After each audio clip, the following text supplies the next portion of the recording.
এটা আমাদের দেশের ঐতিহ্যবাহী যে কালচার সেটাকে ধ্বংস করছে। আমাদের নববর্ষে আমাদের সংস্কৃতি, এদেশের মানুষের চিন্তা চেতনা কৃষ্টি কালচার উপর ভিত্তি করে আমাদের নববর্ষ উদযাপিত হবে। আপনারা জানেন বাংলা সন হলো এদেশেরই সন। আমরা দেখছি বাংলা সনকে ঘিরে এদেশের মানুষের জীবনযাপন বিভিন্ন আচার অনুষ্ঠান হয়ে থাকতো এবং বাংলা সনের প্রথম দিনকে ঘিরে এদেশের মানুষ হালখাতা হতো, বিভিন্ন প্রোগ্রাম হতো, ভালো খাবার খেত। এই একটা কালচার এদেশে ছিল, সুন্দর কালচার। নতুন বছরে মানুষ আল্লাহর কাছে প্রার্থনা করতো যে আমার পুরো বছরটা যেন ভালো যায়, গত বছর যেমন গিয়েছে আগামী বছরটা যেন সুন্দর হয়।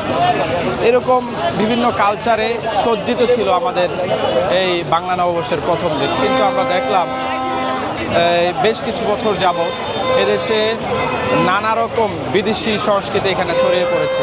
এটাকে বলা যায় বিদেশি আগ্রাসন, সাংস্কৃতিক আগ্রাসন।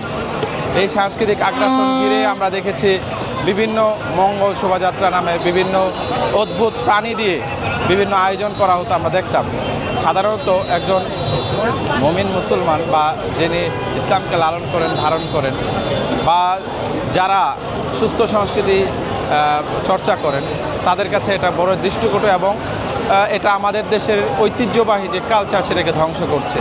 তো সেটার লক্ষ্যে আমাদের সংস্কৃতিতে আমাদের নববর্ষে আমাদের সংস্কৃতি এই স্লোগানকে ধারণ করে জাতীয় সাংস্কৃতিক কেন্দ্র গতবারও আয়োজন করেছিল এই র্যালি, মেজবান এবং সাংস্কৃতিক অনুষ্ঠান। তারই ধারাবাহিকতা এবারে হচ্ছে।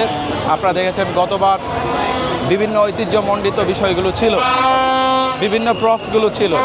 এবারও আমরা দেখতে পাচ্ছি আমাদের র্যালি ঘিরে বিভিন্ন রকম প্রপস রয়েছে।